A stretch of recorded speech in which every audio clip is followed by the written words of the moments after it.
You are looking live at Space Launch Complex 40 on Cape Canaveral Space Force Station.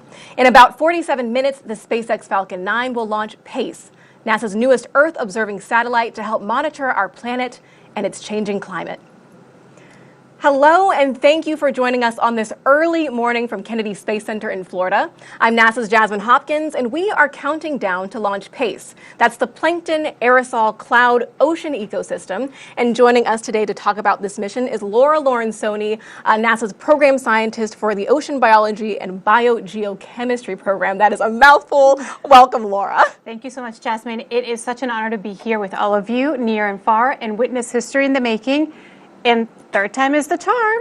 Yes, third time is the charm. That's right, Laura. This is the third launch attempt for PACE after the first two attempts were postponed due to weather conditions earlier this week. But weather is looking much better today. We are about 95% go, and we are back and ready to try again. Launch is set for 1:33 and 36 seconds Eastern time. So how does it feel to finally be here for launch, Laura? So it feels unbelievable. We've been waiting anxiously all week for PACE to launch, and it is really, it's going to be an amazing launch. Night launches are just incredible, but this one is going to be just unbelievable because it's PACE, and it's going to be great on TV, but feeling the excitement here and just living this together is just amazing. Right, and we'll get to feel the rumble on the ground, all that good stuff. But Laura, you've been waiting for this for a long time. You've been working the mission 3 years, and some people have been working it for decades, right? That is correct. So PACE has been around for about a couple of decades, the concept of PACE and building PACE.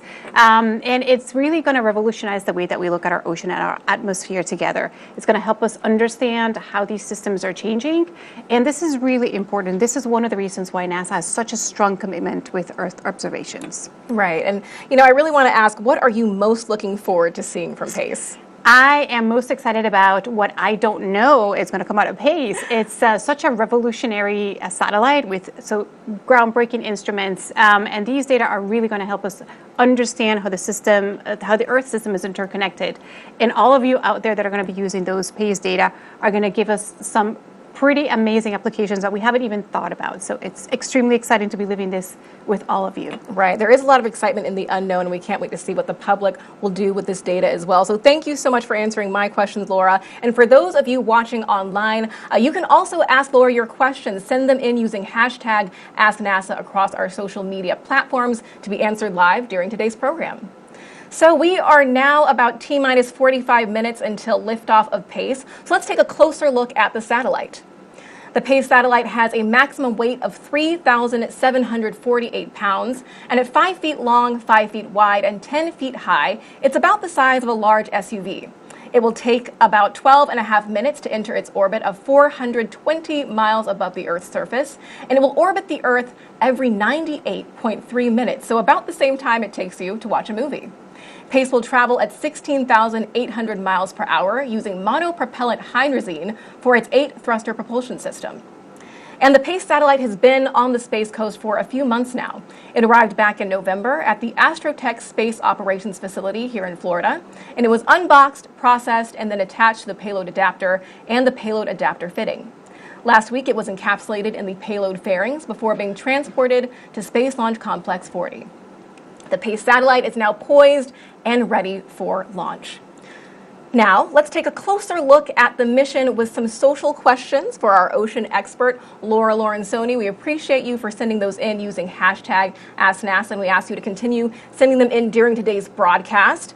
Our first question comes from someone called HiQ, and they ask, NASA has studied Earth's atmosphere in the past. What is it that you hope to learn that you didn't already know?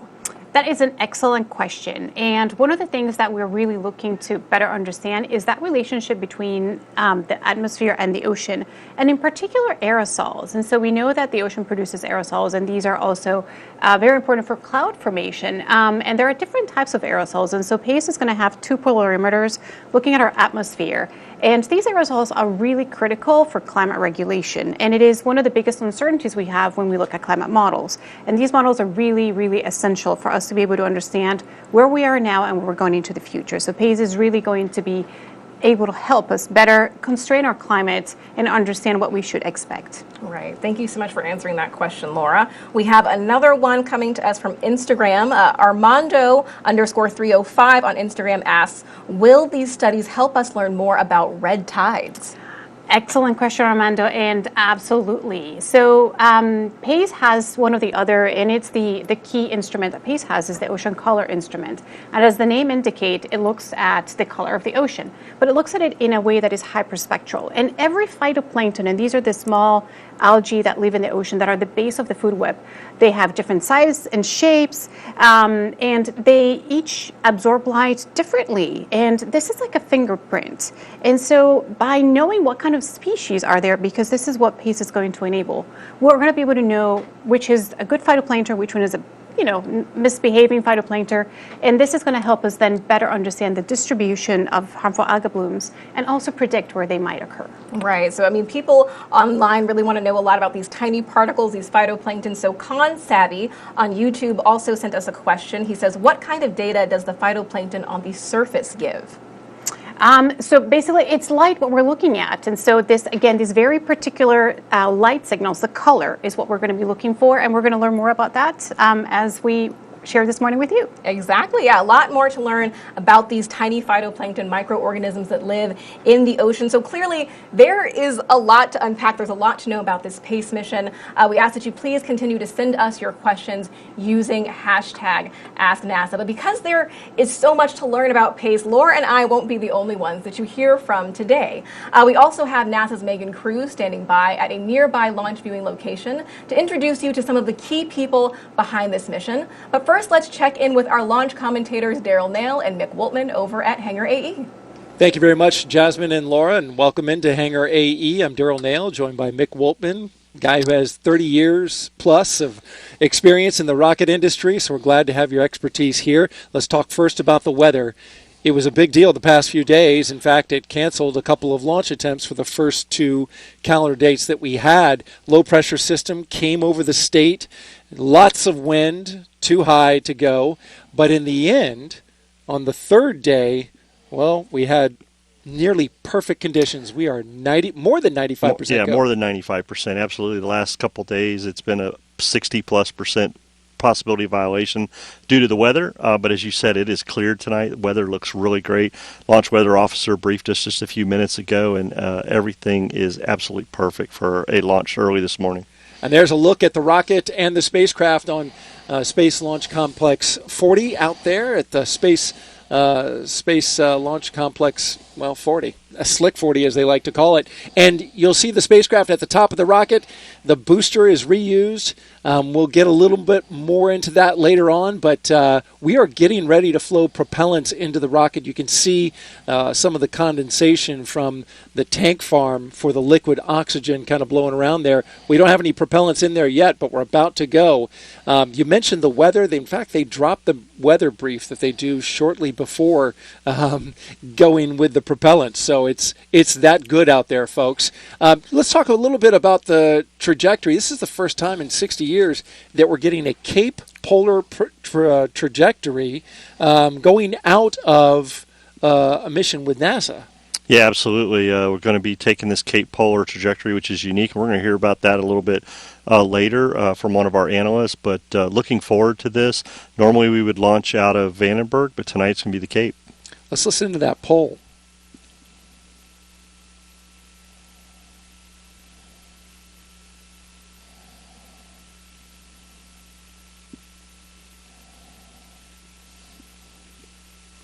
Well, we did hear the poll by the NLM given at T-minus 44 minutes, and so that was good to go. We expect that these polls will get a go as weather is green across the board, and we've already checked with the spacecraft team. They're good to go as well. Yes, absolutely. NASA's launch manager, Tim Dunn, polled the NASA team and the spacecraft team just before at T-minus 44 minutes, and things looked really great there. Team reporting go across the board, getting ready to load propellants as we get ready to start. So about T-minus 35 in about 3 minutes, we'll get ready to start LOX and RP1 loading. SpaceX has a number of polls that they do as well.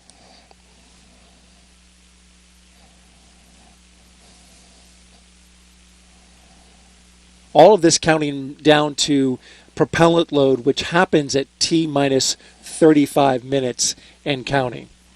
Yeah, correct, Daryl. As we get ready to go, the team is definitely looking at everything, making sure there's checking things through the procedure, making sure the vehicle is ready, and these polls that we have through the evening or early this morning verify that all the systems are ready. And as we said, we heard that poll from NASA earlier, and SpaceX will continue moving forward, getting ready for propellant load.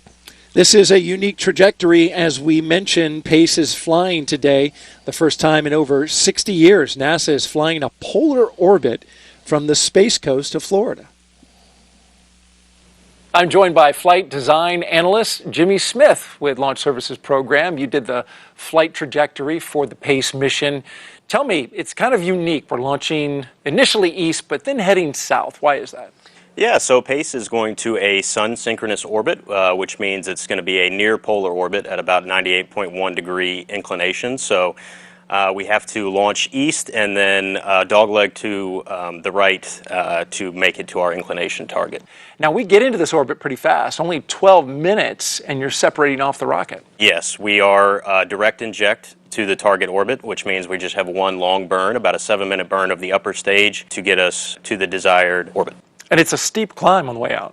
Yes, so by the time the upper stage of the vehicle gets to around the West Palm area, we're already at 180 miles up. And then by the time it crosses over the Homestead to Cuba area, it's already beyond the altitude of the International Space Station. Most launch viewers know as the rocket takes off east, you kind of lose sight of it as it disappears on the horizon. But this is going south.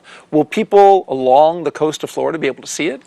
Yeah, so especially people along the Space Coast will have a really tremendous view of the rocket's ascent and pitch over to start heading south, and then also the return to launch site of the booster. People as far south as West Palm should get a pretty good view. Yeah, if you haven't seen a booster come back, it's always pretty a spectacular, pretty yeah. cool show. Jimmy Smith, thank you very much for explaining that for us. Thank you. Back out to the pad there, the Falcon 9 rocket. Standing ready for propellant load in just about 30 seconds from now. Yeah, while you were talking to Jimmy, we heard SpaceX Launch Director Charlie Meyer give instructions to the team getting ready for propellant load, Daryl. And as he gave those instructions, everybody looked like they were ready to go. So we'll start RP1 and LOX load here in about 10 seconds.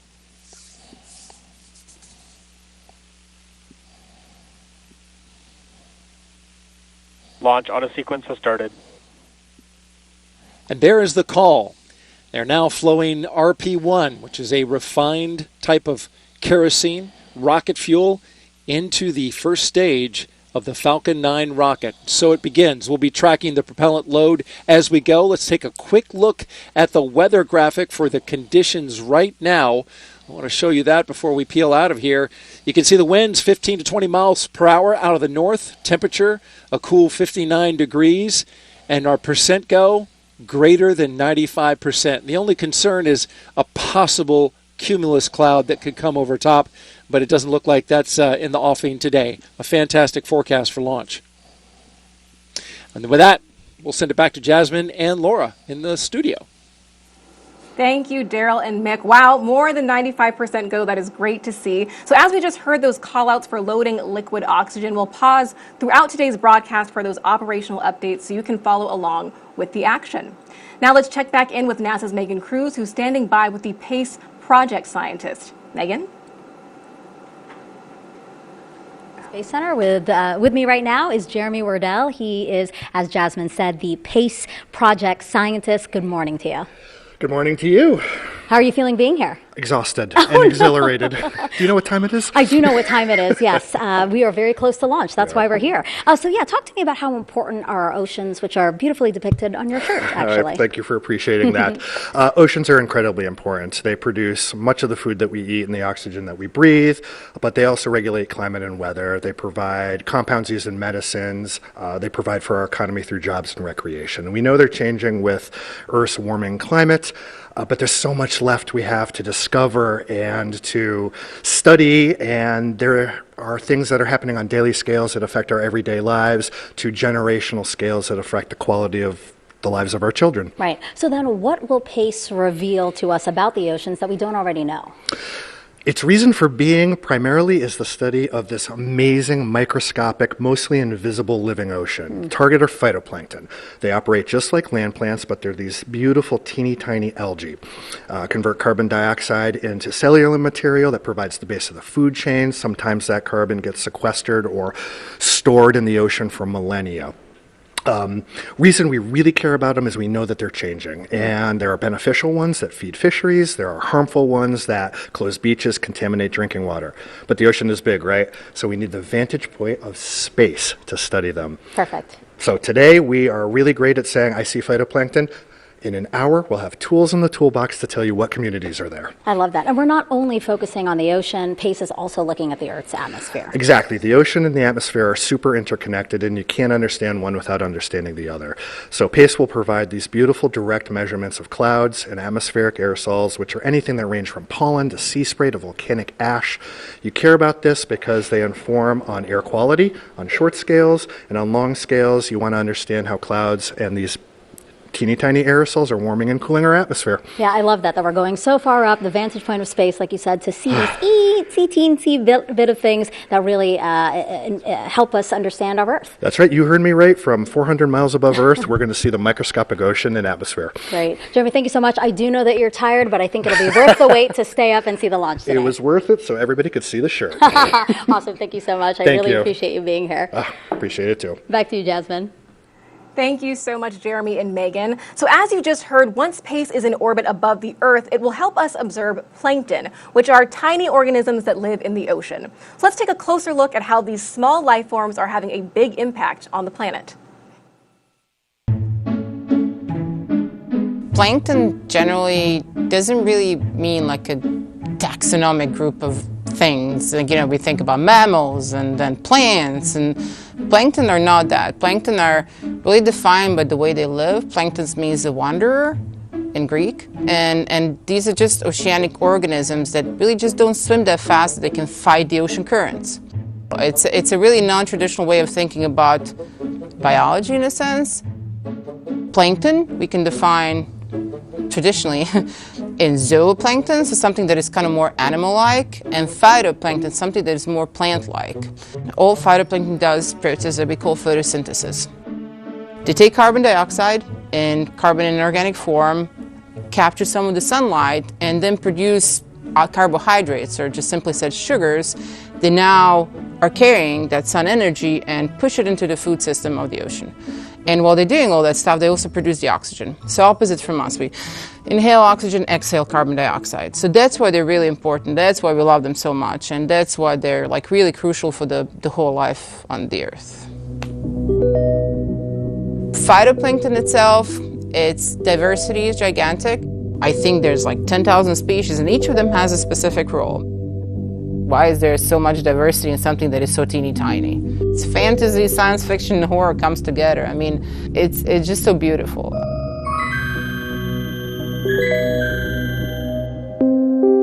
So the changes of the color of the ocean due to the presence of this phytoplankton are just so miniature, no? We cannot see it with our eyes, but if we have sensitive instruments such as ocean color instrument on PACE, we're going to be able to differentiate, not only because it's sensitive to the intensity, but it's also sensitive to the colors. Having this hyperspectral view with really high sensitivity is going to allow me to differentiate much, much more of the phytoplankton, because each of them, or at least each group, has its own optical patterns. It's an optical fingerprint. We're hoping that PACE, due to its capabilities, is going to be able to really focus on specific species of interest, such as the harmful algal bloom species, or species that are very beneficial for the growth of certain organisms. So this speciation is a function of the technical abilities that PACE has, but it's a function of our capabilities to understand the local ecosystem.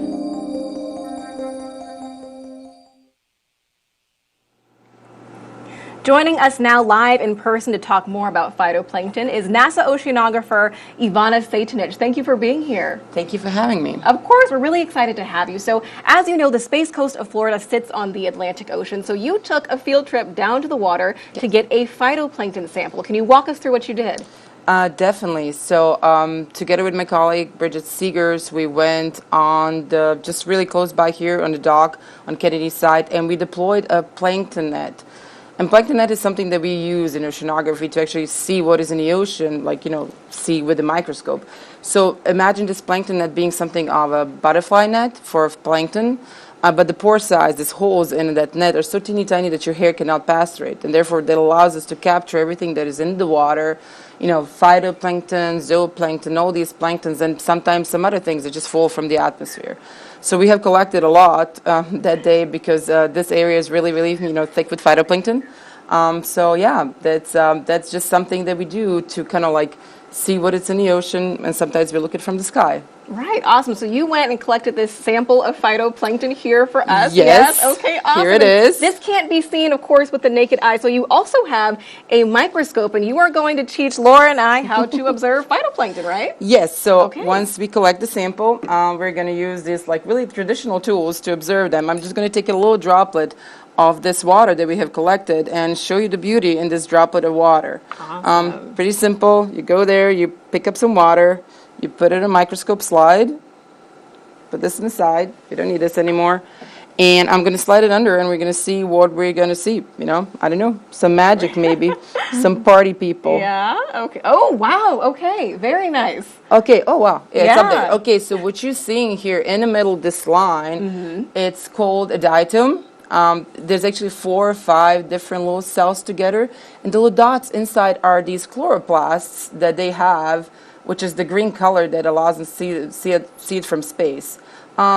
Usually I would expect some runners running around here, which are little flagellates, which are sometimes animals, sometimes plant. They can do both things. But these guys in the center are really fascinating because these are the type of phytoplankton that lives in a glass shell, and they're really, really good for carbon export. Right. So, yeah, really fascinating. Yeah, that really is fascinating. Our audience out there, they have a great view on screen. We have a beautiful view right behind you too, Ivana. So as we're kind of looking in this jar, we see, this kind of dirt or something at the bottom there. It actually has color, right? So where does that color for the phytoplankton come from, Laura? It's within the different phytoplankton species, and so each phytoplankton has a different size, different shape, and different pigments, and so that is what sets them aside from one another, and that's just like a fingerprint. And this is where PACE is so critical, because being able to see the entire spectrum from the UV to the near infrared at such a fine resolution, it's going to be able to help us pick out what kind of species are in different types of water, what is the community composition, which is really critical for a number of functions that our ocean performs for us. Right, so before in the past we could kind of see that there was something there. Now we can identify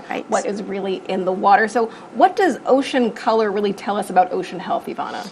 That's a great question. Oh, by the way, there's like one little swimmer. Oh, yeah, wow, look at him. He's swimming around. So again, ocean color is highly dependent on phytoplankton that lives in there, and phytoplankton is based on marine food webs, so it's really directly connected to everything that we care about in the ocean, even like charismatic megafauna, but fisheries that we depend on.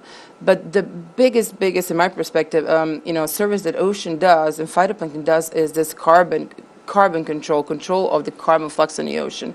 These little guys that I'm showing here, these diatoms, are really, really crucial because they're very good in taking this carbon from the surface and taking it down deep into the ocean, removing it from the contact with the atmosphere, and therefore allowing this carbon to flow and, in a sense, controlling our climate. Right, we're really kind of seeing the Earth ecosystem come together for the first time with PACE. Exactly. Awesome. Thank you so much, Ivana, for that explainer. We really appreciate it. Now let's check back in with Megan Cruz, who's standing by with one of our key scientists from Goddard. Megan? Yeah, welcome back here to OSB2, which is a viewing location here at Kennedy Space Center. And I'm with Krista Peters-Ledard. She's the Director of Sciences and Exploration at NASA's Goddard Space Flight Center. Great to have you here. What a great night for a launch. Yes, thank you. We're all excited. So talk to us about how PACE fits into NASA's broader goal of Earth science research. Yeah, so PACE is going to be part of our amazing Earth science fleet, and it is going to revolutionize our understanding of the ocean. So we are going to use our recently launched satellite, the Surface Water and Ocean Topography Mission, SWOT, which tells us about the height of the ocean, and then PACE will tell us about the biology of the ocean. So combining the two together will give us an unprecedented understanding of how our oceans work. And that's really important for understanding climate change and how the Earth as a system will respond through the carbon cycle as well as the water cycle to changes. Yeah, really great science that's being done on this mission. But then how do people, everyday people, how are they affected by what we learned through PACE? Yeah, so PACE really will impact 3 key applications areas. So the first is fisheries, the second is water quality, and the third is air quality. Fisheries are so important because we eat fish and we enjoy it, and the base of the food chain comes from the phytoplankton and algae that PACE will help us to understand. In addition, though, there are harmful algae that can affect the water quality. We're in Florida where beachgoers might not be able to go to a beach because it's closed. And so understanding those types of not so good algae will help us, impact our ability to predict that. And then finally, air quality, right? So when wildfires happen, the dust and the smoke transports downwind. And so the aerosol measurements from PACE will help us to know where it is, how much is there, and then how much might impact downstream people. Krista, really quick, what's next after PACE? PACE really sets us up for some really great science in the future. Oh, yes. So the technology and science from PACE will feed into our next initiative, which is the Earth System Observatory. And being able to use those technologies from aerosol and clouds, understanding our Earth as a system, will help us to predict the future and how climate and the Earth system will react. So it's great. Krista, thank you so much. I can feel your excitement. I really appreciate you being here. Yeah, thank you so much, and go PACE. Jasmine, back to you. Thank you so much, Megan. So now Laura and I have some pictures to show you, one with only 8 crayons to demonstrate our current view of ocean color with satellites, but one with 128 crayons to show you where we are going to go with PACE and its instruments. So let's talk about this, Laura. How are we going from this to this? We've come a long way, Jasmine. And our Heritage Ocean Color started back in 1978 with the Coastal Zone Color Scanner, a totally revolutionary instrument that allowed us to actually see how dynamic our ocean is. And the Coastal Zone Color Scanner was what we call a multispectral instrument. So basically, it only have a few colors that you could see what was in the water.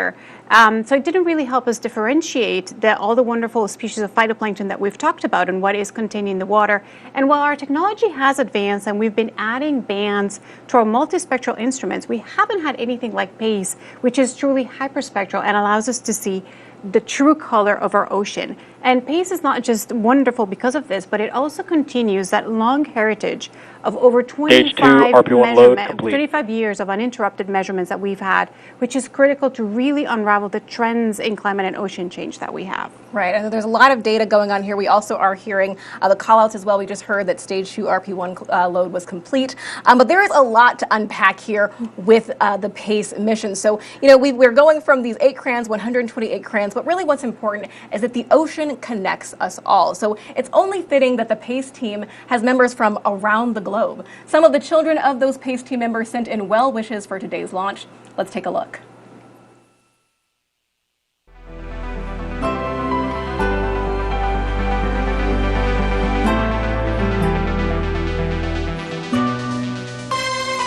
Mucha suerte, PACE. ¡Hija PACE! ¡Yay! Mucha suerte a todos los del proyecto PACE. Buon viaggio, PACE! Boas PACE! Setan pour PACE. Boa sorte, PACE! 데레데레 수박가마나 PACE! 우주를 향해 날아라 PACE! Mavafakwashi PACE. Bonne chance, PACE! Benairin Koda PACE. Good luck, PACE. Good luck, PACE!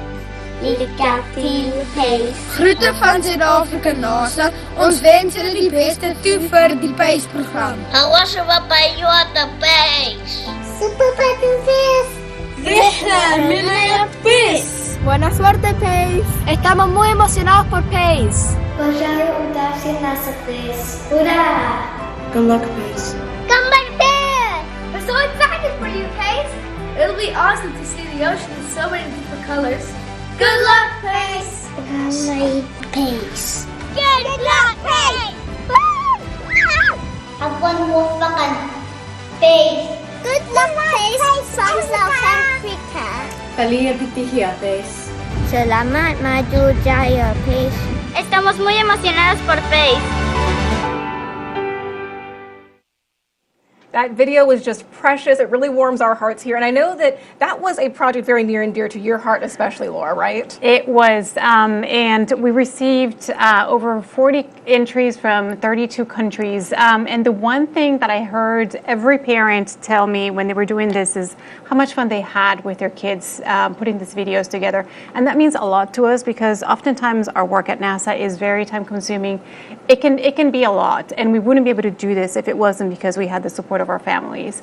And the work that we do, so for example, the PACE mission really is done so that we can have a better planet for our children and their children. So this really meant a lot to all of us on the PACE project. It really did. And Laura, thank you so much for just having all those parents send those in. It was really sweet. I know that you're here, your son is here watching launch as well, somewhere nearby. And so this really is a family affair. It is, and you can watch the entire video with all the entries on the PACE website. Awesome. That is so nice to see. Thank you so much for that, Laura. So obviously, keeping the planet healthy is important for the next generation. And thanks to NASA's Office of STEM Engagement, we now have a new way to teach them about Earth and climate science.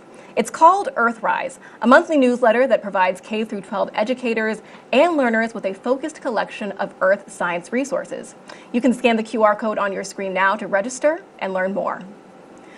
All right, we are now about 16 minutes and counting from launch, so let's get a closer look at PACE and those 3 science instruments it will use to uncover a sea of data.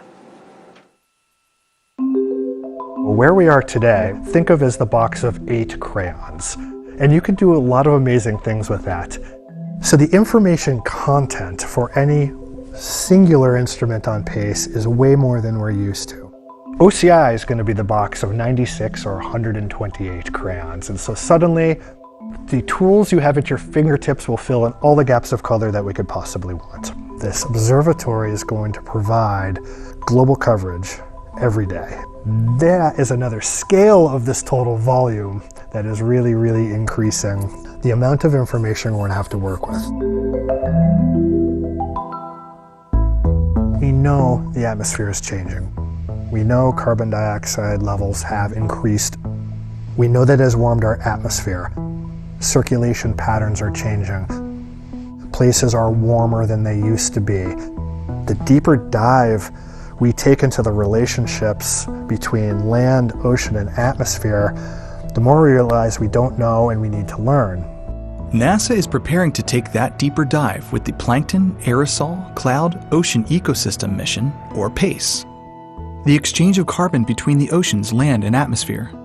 The impacts of atmospheric particles on marine communities of phytoplankton. The changes these communities are experiencing in a warmer Earth. Reducing the uncertainty of aerosols in scientific climate models. PACE will improve our understanding of these complex connections and how these systems are affected in a changing climate. The color of the oceans can tell us a lot about our changing Earth systems. And so PACE carries the Ocean Color Instrument, or OCI, to continuously measure the interaction of sunlight with substances in seawater, such as the green photosynthetic pigment chlorophyll A. We're very good today at saying there's a lot of green, meaning there are a lot of plants. Where we want to go with OCI is what kind of plant is actually there. And so by looking at more color, you can actually start getting the subtleties of this green versus this slightly different shade of green and then relate that to the composition of what you're looking at. PACE's other 2 instruments are multi-angle polarimeters, one hyperspectral and the other hyperangular. Together, they'll take on aerosols, tiny airborne particles, and clouds, both of which change how sunlight interacts with the atmosphere. The data from PACE will help scientists reveal complex relationships that connect the atmosphere, ocean, and land in ways that help explain changes we see in our own lives, and in ways that impact generations to come. The data from PACE could be used to inform industry and policymakers. To learn more about that, let's bring back NASA's Megan Cruz, who's standing by with one of NASA's lead scientists. Megan? So I'm here now with Nikki Fox. She's the Associate Administrator for NASA's Science Mission Directorate. She's very cold. She just came from upstairs, and it's pretty windy out there, huh? It is pretty cold still, yes. The weather is still good for launch, so that's really good. Tell me how PACE is another important asset for NASA. So PACE is just, yet another jewel in the Earth science fleet. So we have 20 Earth science missions that are working together to study all different elements of climate, and PACE is joining that amazing fleet with this kind of unique capability of looking not just at the health of our oceans and all of that, but also at the health of the air that we breathe. Yeah, how is it that these small little things in the ocean, in the atmosphere, the phytoplankton, and also the aerosols, how are those key for us to understand climate change? So actually, because phytoplankton are just these amazing little beasties. They're about half the size of a human hair. Wow. They're tiny, and yet they actually they take about 50%. They produce about 50% of our oxygen. They take carbon dioxide out of the air. Like a plant, carbon dioxide, sunlight, some nutrients. They grow. They actually take the carbon dioxide and they produce oxygen.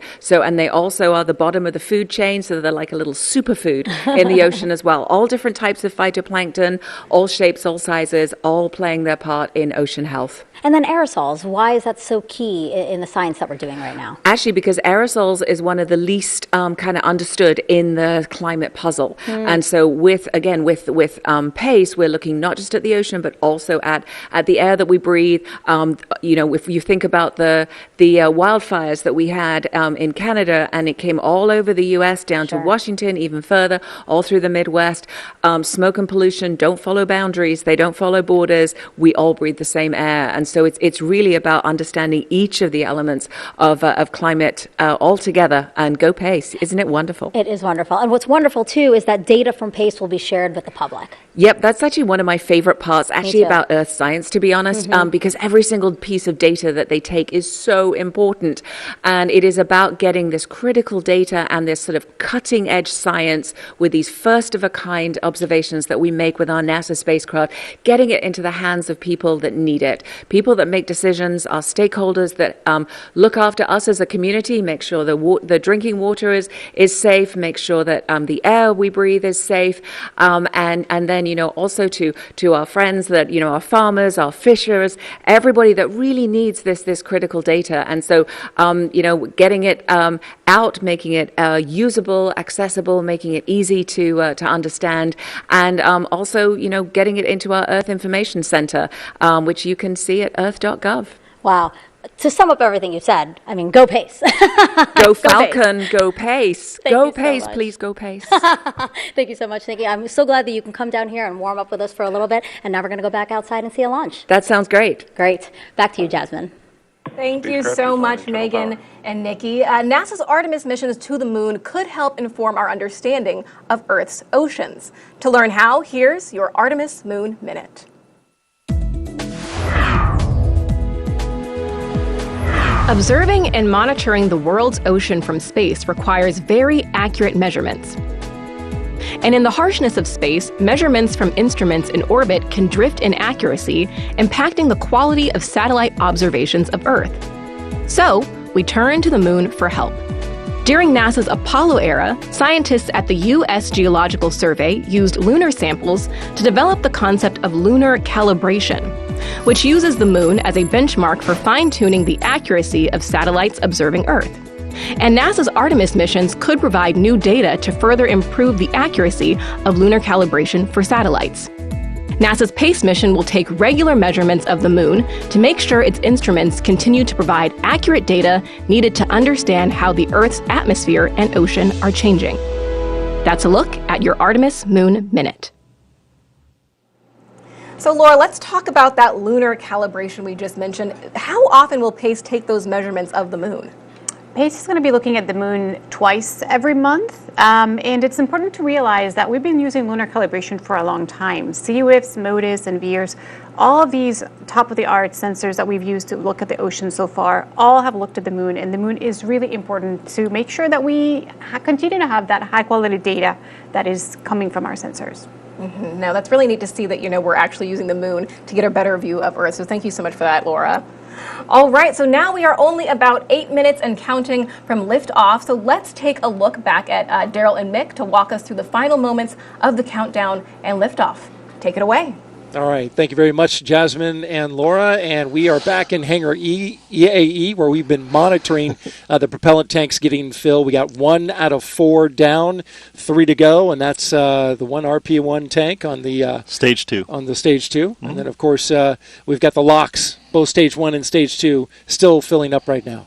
Yeah, Stage 1 RP1 is almost complete. Team is continuing to fill the commodities in there and get ready for engine chill and preparations for launch this morning. But so far, things are going really well. And there you see the Falcon 9 out at the pad, Slick 40, as the propellants are flowing in.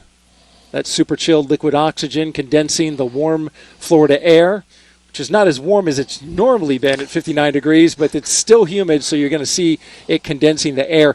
And Mick, this booster, though, this is a pretty young booster overall for SpaceX. Only 3 previous flights. We have a graphic to illustrate the launches that this rocket has accomplished. And there you see it all began with Crew 7 back in August of 2023, followed by another trip to the International Space Station with CRS-29, and then finally Starlink 634. So it had a human spaceflight mission. It went to the International Space Station. It also did a Starlink, and here is number 4 with pace. Yeah, Daryl, we're very excited to be the 4th flight on this booster.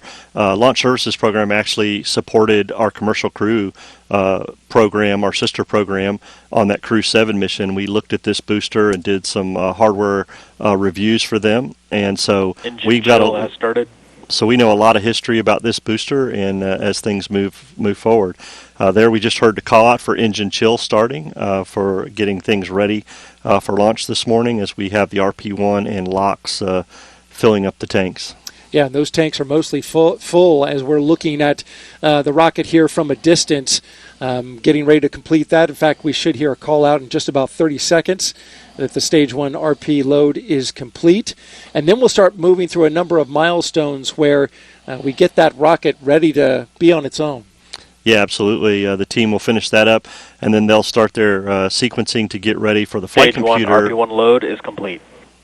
And there we heard the call out for Stage 1 RP1 load complete. And as I was saying, the flight computer then will take over as sequencing the vehicle to get ready for launch as it sends on its way on that 98-degree inclination that you and Jimmy talked about. It's a steep inclination. It's going to get up into space in a hurry. A Cape Polar Orbit, which hasn't happened for NASA from this location in 60 years. It's an exciting time to see a rocket flying to the south, going over Florida and Cuba. Yes, heading south and then making a dog leg to get into that polar orbit. Normally we would do these from Vandenberg Air Force Base out in California, but due to the performance and things that we have on here on the Eastern Range with this Falcon 9, we can do this Cape Polar Orbit out of here. And so very excited to see that happen after 60 years. A number of milestones coming up here shortly in just a few seconds. We're going to retract the strong back that's holding the rocket in place that you see out there on the pad. And we're also going to get the spacecraft on internal power. Test Director Nusha Hagani and her team getting ready.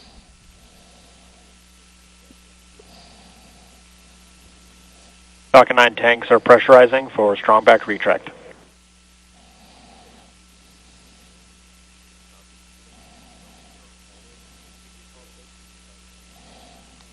So there we heard strong back retract, as you mentioned, Daryl, and also heard from the launch manager and the SMD for the spacecraft that they are on internal power and configured for launch. So things are moving along here very quickly as we get ready to get down to T0. Strong back retract has started.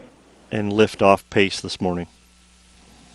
And now the strong back will retract just about 2 degrees prior to launch.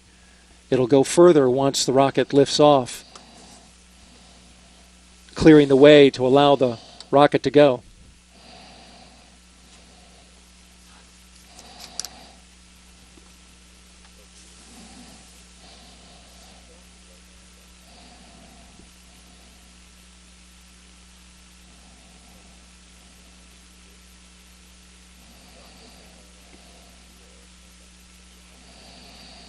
And we're waiting check out from LD, the NLM. this is NLM on Countdown Net.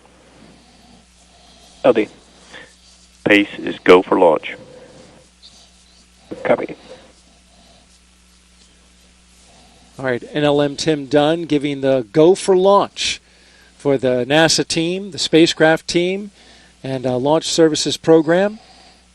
SpaceX now proceeding forward. Yeah, things are progressing. That's good to hear that the spacecraft's on internal power and everybody's ready to go.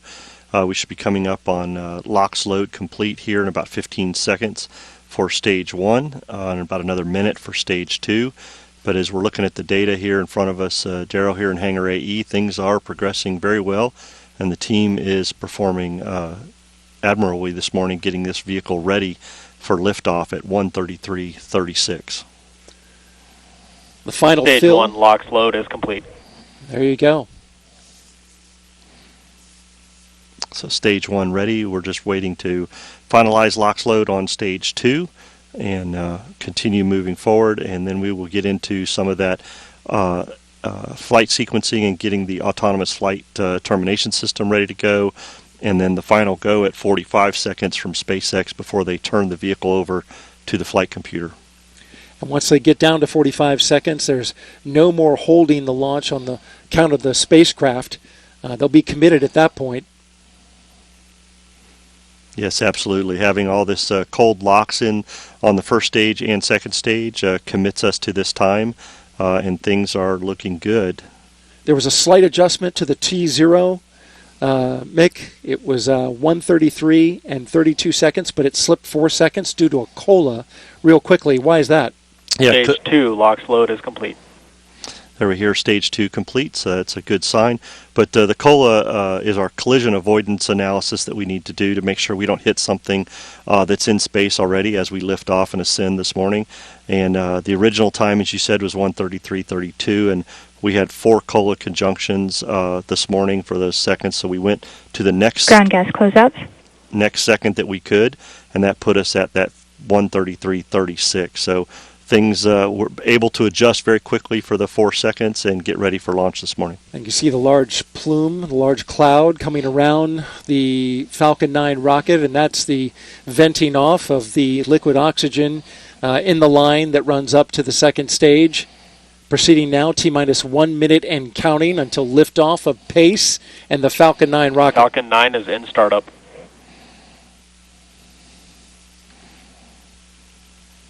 So there we hear Falcon 9 in startup, configuring all the systems. Autonomous FTS is being configured. The systems are being configured. SpaceX Launch Director, go for launch. And there's the big moment. T-minus 40 seconds and counting. Many on the Pace spacecraft team now going outside to watch this launch. It should be a beauty. T-minus 30 seconds.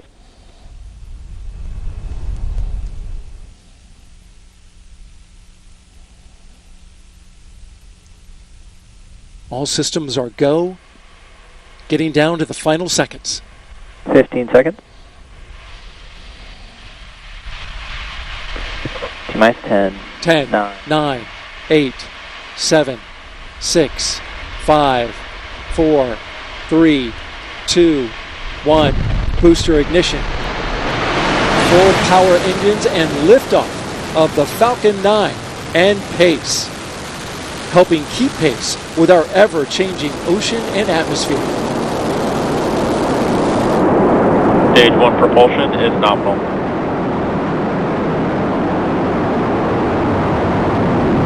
All 9 Merlin engines lit up and roaring. 1.7 million pounds of thrust.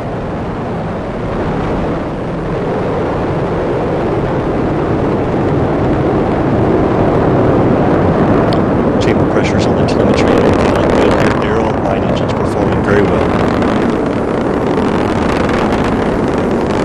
That's great news. Power and telemetry nominal. Makes its steep climb into its orbit. Right about 2 minutes on the first stage. A view from the rocket camera. Vehicle supersonic. Here we hear Falcon 9 supersonic coming up on max Q, maximum dynamic pressure on the launch vehicle. Max Q. Pass through max Q. The vehicle continues to perform Nominally, all 9 engines firing.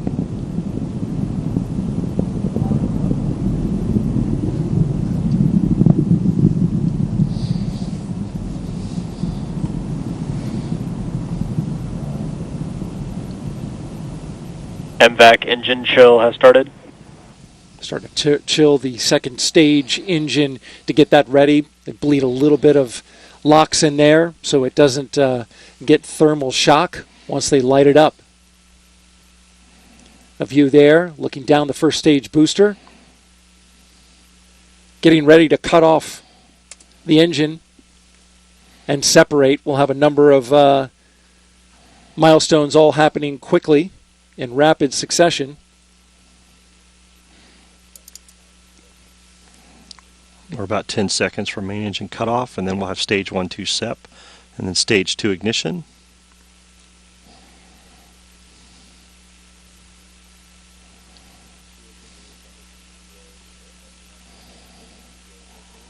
Miko. Stage separation confirmed. And there it goes, the first stage of the rocket. Second stage now lighting MVAC up. ignition. Stage 1 boost back startup. You see the glow of the first stage as it falls away. Excited to see that first stage come back here to landing zone 1 this morning. That will be great as stage 2 continues to perform. Getting that stage back here will be exciting.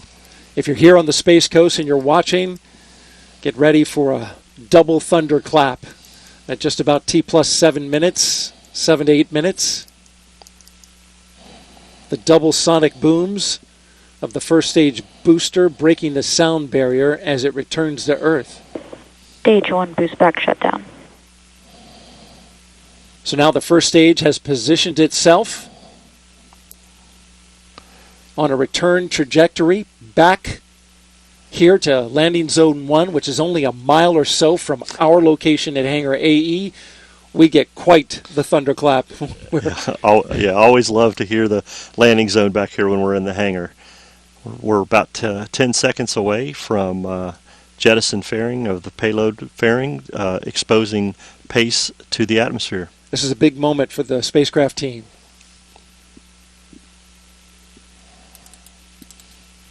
Fairing separation confirmed. Looking inside, there go the fairings, revealing the PACE spacecraft to the elements. Now PACE will seek to get a signal on the TDRS satellite for our first acquisition of signal. Yeah, this will be a downlink of a low-level signal on the TDRS network, utilizing the telemetry network to verify that PACE is the transmitter is on, and then they will continue monitoring the spacecraft until separation, and then be able to get their data once they get power positive that we'll see later. And in that moment you just described, that time period that you just described, they'll only be monitoring data coming from the PACE satellite. They will not be sending any commands in. Absolutely. Nothing until the spacecraft separates from the stage 2. The spacecraft team will just continue to monitor the health of the spacecraft using the TDRS network and looking at the telemetry. Everything so far on second stage is performing very well. Looks good on our trajectory.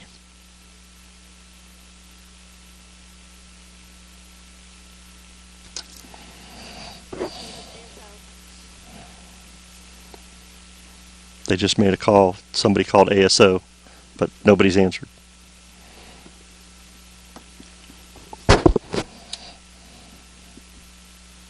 And there's a shot from the first stage booster as we're coming back down to the Cape. You can see the lights of the Space Coast. It's a pretty shot. I love that shot, seeing the coast of Florida come back into view. 2 more burns left. Stage 1 entry burn startup.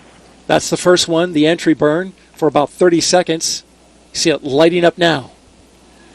Grid fins are out to help give it a precision landing, guiding the first stage booster back to landing zone 1. Split screen now. Well, we did have it. There's Stage a shot. 2 FTS is saved. There's a shot of the booster coming back down from the ground. Stage 1 entry burn shut down. Stage 1 FTS is saved. All right, and in comes the first stage booster. Second stage continuing on a nominal trajectory.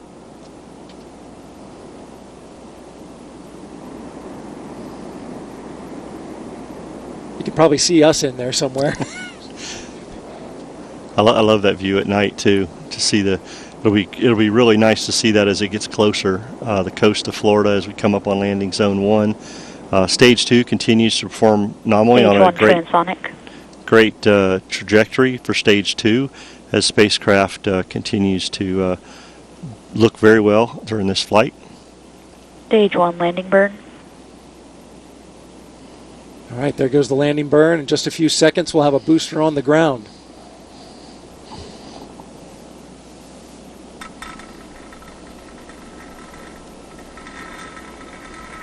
A look from the ground. We hear the thunder here at Hangar We hear those AE. double claps. Landing leg deploy. Here she comes.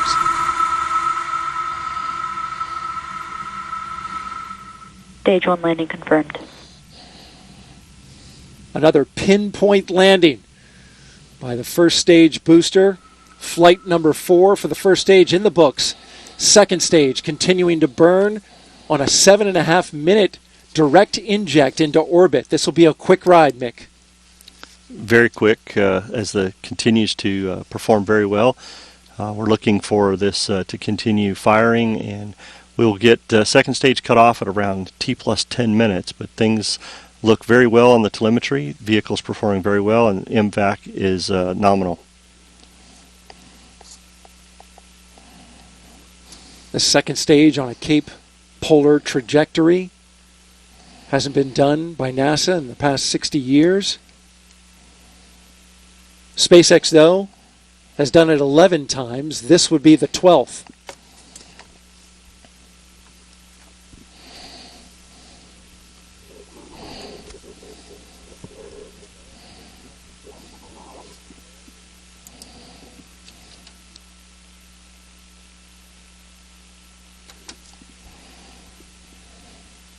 T plus 9 minutes on the count.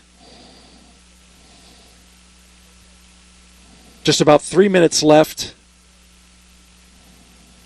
Actually, check that. Just about a minute left on the stage 2 burn.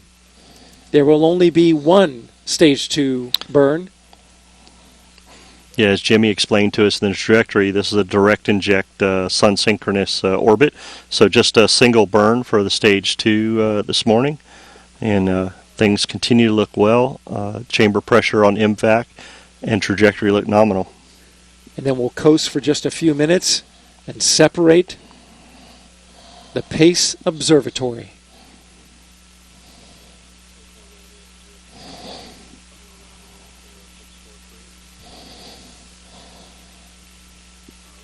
Standing by for stage 2 cutoff, known as SECO 1.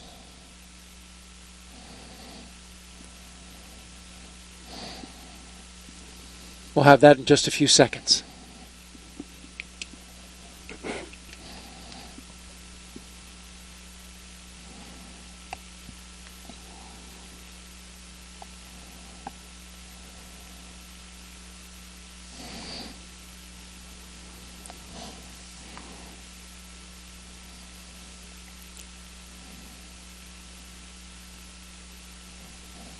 MVAC shut down.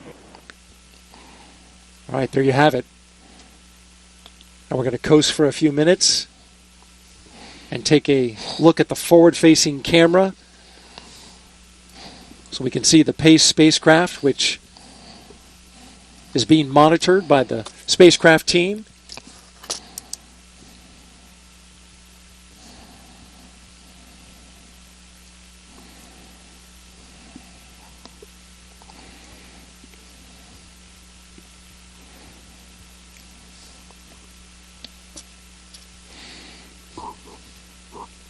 The engine nozzle on stage 2 still glowing just a bit from a 7.5-minute burn.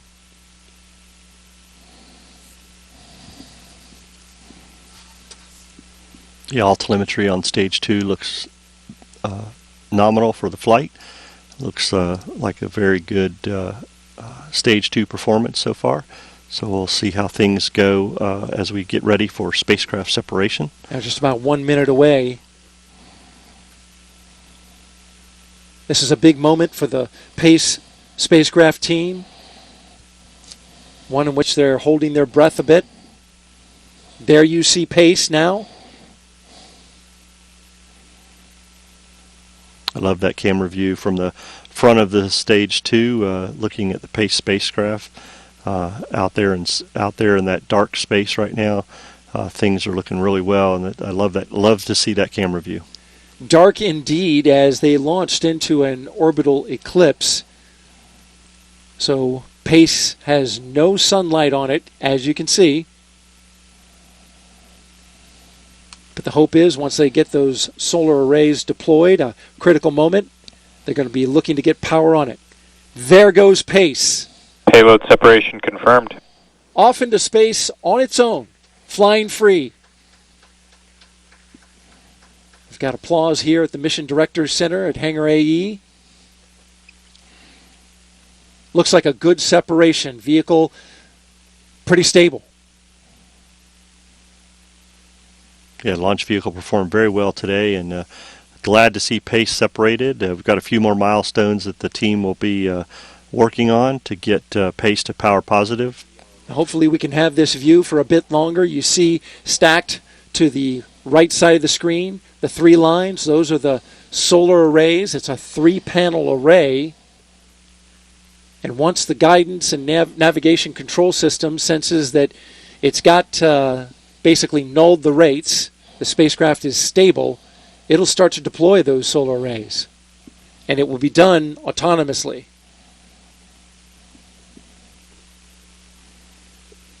It's dark out there, so we're starting to lose our view.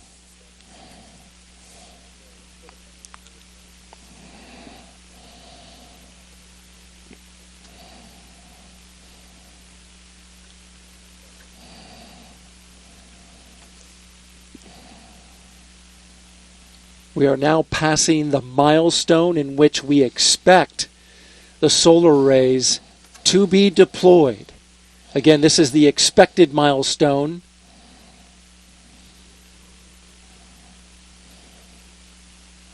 It's dark out there. Again, no sunlight.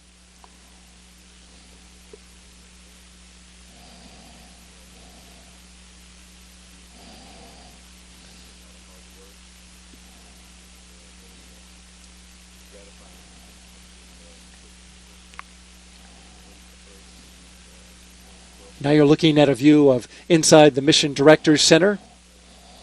That front row there, staffed by the team from the Goddard Space Flight Center, as they look anxiously at their monitors.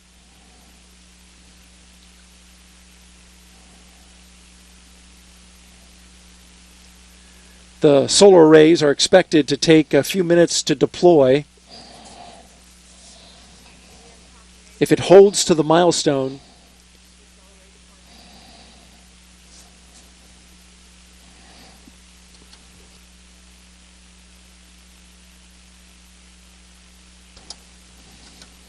and so we just got word that they have confirmation the solar array deploy has begun. Again, solar array deploy has begun for the spacecraft. It's a 3-panel array. It's a critical milestone.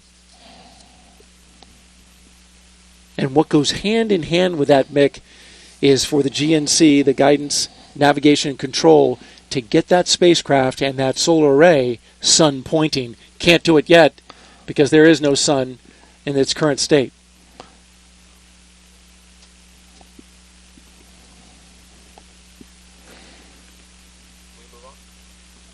But we got a good ride into space. We will continue to monitor the nets here and the PACE spacecraft team. But in the meantime, We're going to send it back to Jasmine and Laura.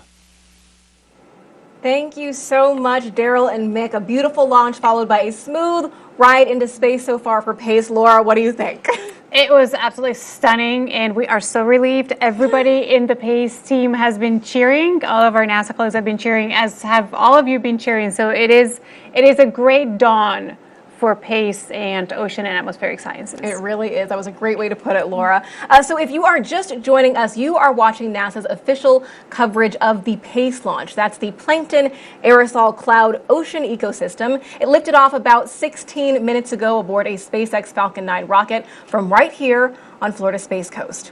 So now PACE is on its way to orbit 420 miles above Earth, where it will collect data on both particles in the ocean as well as the air. Let's take a closer look at how those are connected. Between September 2019 and March 2020, wildfires killed billions of animals and decimated more than 200,000 square kilometers of Australian forest.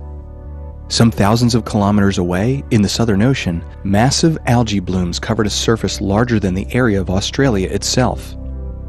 Just how are these wildfires and ocean blooms connected? To untangle that, we look to the carbon cycle. The carbon cycle is the flow of carbon between reservoirs in the atmosphere, plants and animals, land and ocean. If we look to the ocean reservoir, carbon dioxide is also absorbed by phytoplankton, microscopic organisms that convert carbon dioxide, water, and sunlight into carbohydrates like sugar and oxygen through photosynthesis. Carbon dioxide released into the atmosphere eventually becomes available for aquatic photosynthesis. But photosynthesis also requires nutrients such as nitrogen, phosphorus, and iron. Without the right proportions of these nutrients, photosynthesis doesn't happen, which can be seen in the iron-limited parts of the ocean, such as far offshore of Australia. Atmospheric aerosols released by fires, however, contain carbon as well as other nutrients essential for plant growth, like iron. When these aerosols are deposited on the ocean's surface, these nutrients become available for photosynthesis. This iron from the Australian wildfires is now thought to have stimulated the massive Southern Ocean phytoplankton blooms of such magnitude that they converted an almost equivalent volume of carbon dioxide released by the fires into carbohydrates and cellular material. With an instrument like OCI, where you're measuring this full spectrum of color, all the colors of the rainbow you can imagine, we can start teasing apart the species and the different functional groups and different communities that exist. The data from PACE will help define those communities, allowing for clearer connections within the reservoirs of the carbon cycle. These fires emitted a huge amount of carbon and other aerosols into the atmosphere. Those aerosols contained essential nutrients that are thought to have stimulated the rapid growth of phytoplankton in the Southern Ocean. And these kinds of connections can have big impacts. And it's really important to know where the carbon is going and where your food source is going. This is important for not just climate studies, but food security. With data from PACE, we'll get a clearer picture of carbon as it links land use and fires, atmospheric aerosols and marine communities, and ultimately improves the data that we put into climate models. NASA scientists are hard at work using data like what they'll get from PACE to better understand climate change. Megan Cruz is standing by with one of NASA's experts on climate science right now. Megan? I am. This is Kate Calvin. She's NASA's chief scientist and also the senior climate advisor for the agency. What a beautiful launch we just saw. It was beautiful. And it's so exciting to see this mission go and start to send us data soon. Yeah, so let's talk about that. You know, PACE is going to advance our understanding of the Earth's climate and how it's changing so drastically, right? Yeah, absolutely. So we're seeing, an increase in warming. The last 10 years have been the warmest since modern record keeping began. And that warming trend is driven by greenhouse gases, including carbon dioxide. And PACE is going to give us a better understanding of how the oceans absorb carbon and that exchange of carbon between the ocean and the atmosphere. It's also going to tell us a lot more about these tiny particles in the atmosphere called aerosols that can reflect or absorb sunlight and affect cloud formation, all of which is really important for climate. So we're obviously going to learn a lot, but how can we use that data and turn it into how we address climate change? So one of the important things, the more we understand about climate, the better we can predict it in the future. And we can take that and use that to help better plan. And that's something we're working on throughout NASA, is helping people understand understand what's happening where they live, what we know about what might happen in the future, and make sure they have that information ready at their fingertips. And PACE is going to help contribute to that. And what I love about this is PACE is not the only Earth-observing satellite out there. And in particular, it's going to work with one that launched just last year, or a little bit over a year ago, that's really going to help us get a better understanding of our oceans. Yeah, absolutely. So NASA has more than 24 satellites and instruments in orbit. They're each designed to measure something different. So we can see things like vegetation, carbon dioxide, clouds and precipitation, or oceans. And so you mentioned the satellite from a little over a year ago called SWOT, or Surface, Water, and Ocean Topography. So what SWOT's looking at is physics of the ocean. So how the water moves, the height of the seas, how it mixes. What PACE is going to do is tell us what's living in that water. And they're both really important because the oceans absorb a lot of heat and carbon, and understanding how the water moves and what's living in it will help us better understand that. And really quick, what would you say to the team right now as they're about to embark on a wonderful opportunity to learn so much for the Earth? Oh, this is just such an exciting time. It's such a great mission. It's taken a while to get here, but we've launched, and in no later than 60 days from now, we'll start to have data, and it's going to give us information not just about climate, but about air quality, water quality, fisheries, harmful algal blooms, and it's just really exciting to be here. And that's data we're going to share with the public, so that's exciting as well. Absolutely. All the data will be publicly available. Great. Kate, thank you so much. I really appreciate your time. Yeah, thank you. All right, so you guys have been hearing Daryl and Mick talk about waiting for power positive, so let's turn it back to them so they could walk us through that next milestone. All right, thank you very much, Megan. Back here at Hangar AE, we heard some brief applause when we had the spacecraft separate, but now comes the big moment, getting that confirmation that the solar arrays have deployed and they're catching sun. We got a little ways to get there. Yeah, absolutely. The team was very happy to see deployment off a second stage, and I know that the next big milestone for them is that power positive. So. All right, there you see a look inside the Mission Director's Center as the teams wait for that telemetry to come in from the PACE Observatory, which is flying free now. T plus 23 minutes and counting.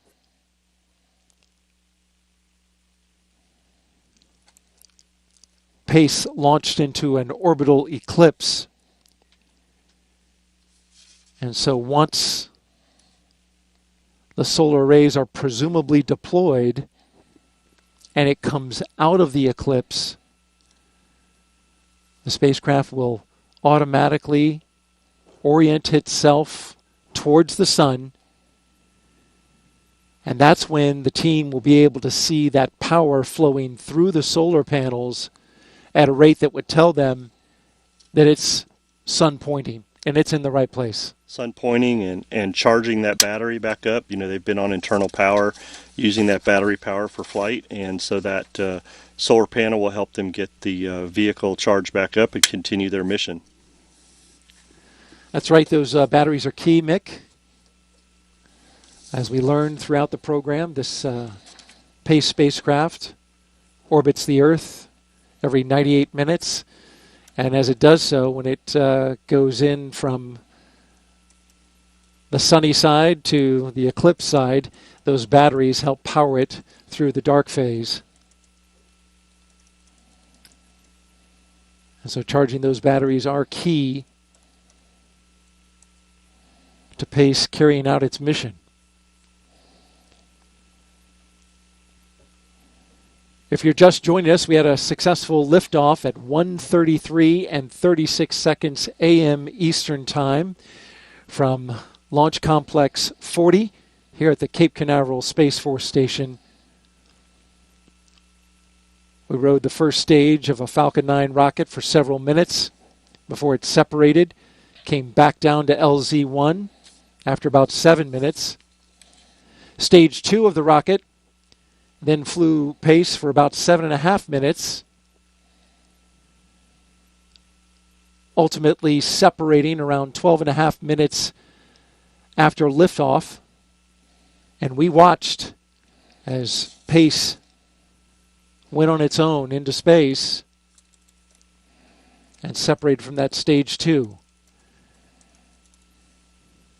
It was in the midst of an eclipse, so it was a quick goodbye. We saw it go off into the darkness of space. Yeah, I'll tell you, the pictures from stage 2 were incredible. Not only watching Pace separate from stage 2, but just continuing on its way to perform this exciting mission that we've heard all about this morning. But that video, just, it was exciting to watch that and be a part of this. And I know the Pace team is anxiously awaiting that power positive information. But, we got Pace where it needs to be and on its way. So this is a great start to the launch this morning. Jim Free, NASA's Associate Administrator, is here on hand. He is there in the control room. You can see him in the second row in the middle, the fourth from the right.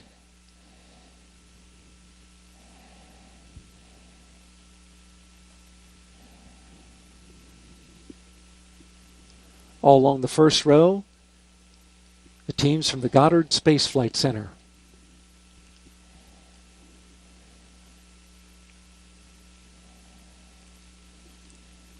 They have a team back at Goddard that is online as well, the Mission Operations Center, and that's where the spacecraft will be commissioned.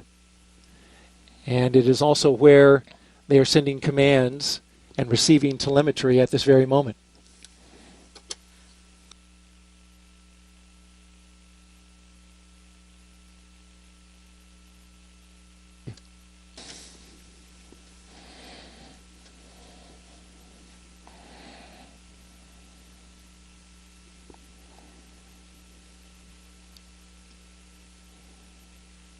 I spoke to Pace Test Director Nusha Hagani, and she relayed to me that these are some tense moments. As a team watches and waits to get that confirmation that the sun is shining on the solar arrays and it's oriented in the correct direction.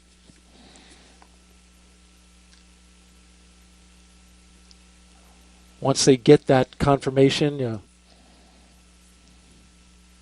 I'm sure we will see a reaction from the team.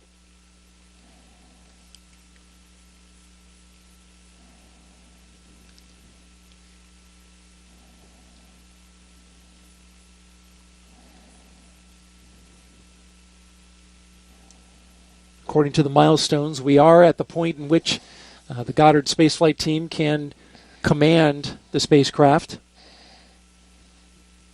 After waiting for a period of time as it came off of the second stage. That's so they don't get anything mixed up with the second stage of the rocket as it's going into a disposal burn and the spacecraft is going on into its orbit.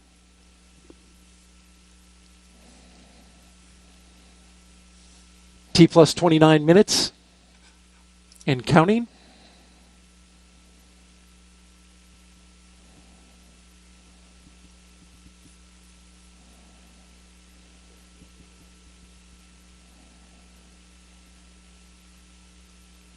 We are now into the moment where we would expect the milestone of power positive to happen, but we also know and have been told by the Goddard team that it could take a little longer.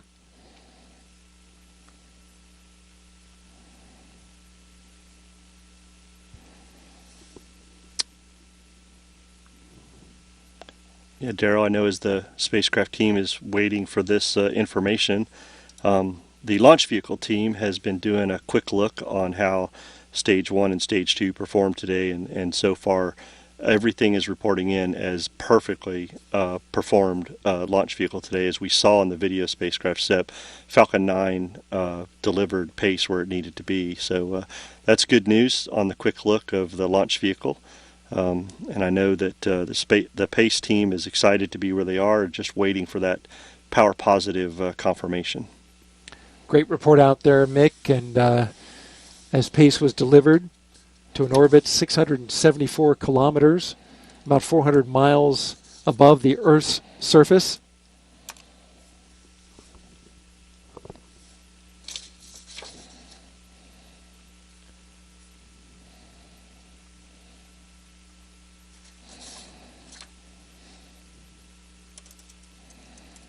Pace has 10 years of fuel on board to do its observations and report back its scientific data. But you never know with these satellites. They can go a lot longer. Just depends on how they use their fuel in the course of the next 10 years.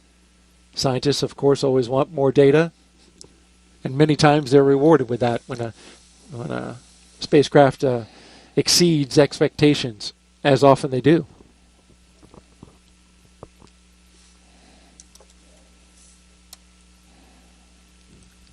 Again, if you're just joining us, we are awaiting confirmation of a milestone called Power Positive. That milestone means that the PACE spacecraft has oriented itself into the sun and deployed its solar arrays fully so that it's getting power on all three panels so that it can charge its batteries and begin turning on the scientific instruments. T plus 32 minutes and counting.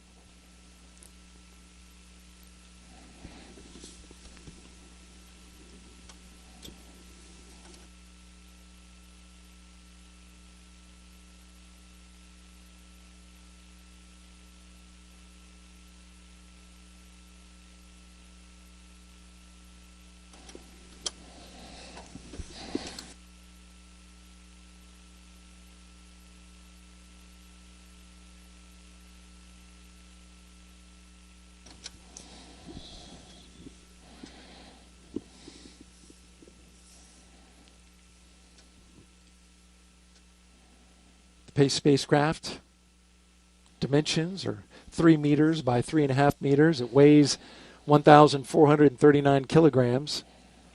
Has a 3-panel canted solar array. And that solar array is the critical final milestone that will allow the team to take a deep breath and of course, continue to monitor the telemetry trend and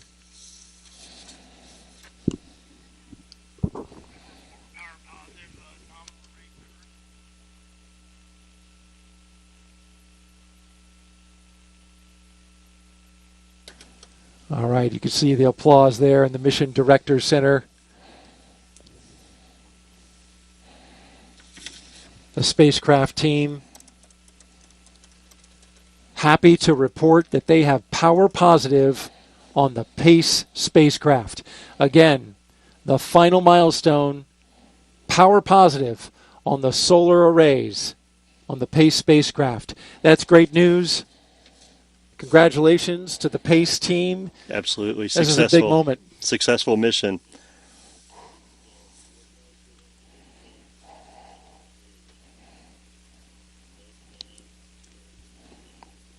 There we go. Excellent news. Spacecraft's happy. We saw some clapping. Things are going great. PACE is on its way. Power positive. That is a successful mission for PACE.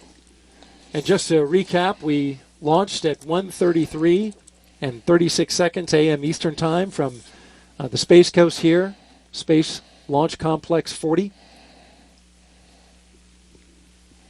We rode the Falcon 9 for about 7.5 minutes, and then got into space. We watched PACE separate about 12 minutes after that, Mick, and then at T plus 33 minutes roughly, we got confirmation that not only the solar arrays had deployed, but also PACE had aimed itself towards the sun once the spacecraft came out of a orbital eclipse, which is a big moment. Very big moment, and very exciting to, not only get PACE on its way, have the launch vehicle perform the way it did, bring the booster back to landing zone 1. Daryl, I've told you this many times before, but this never gets old for me. I love this, and I'm just so excited for not only the launch vehicle team, but for the PACE spacecraft team.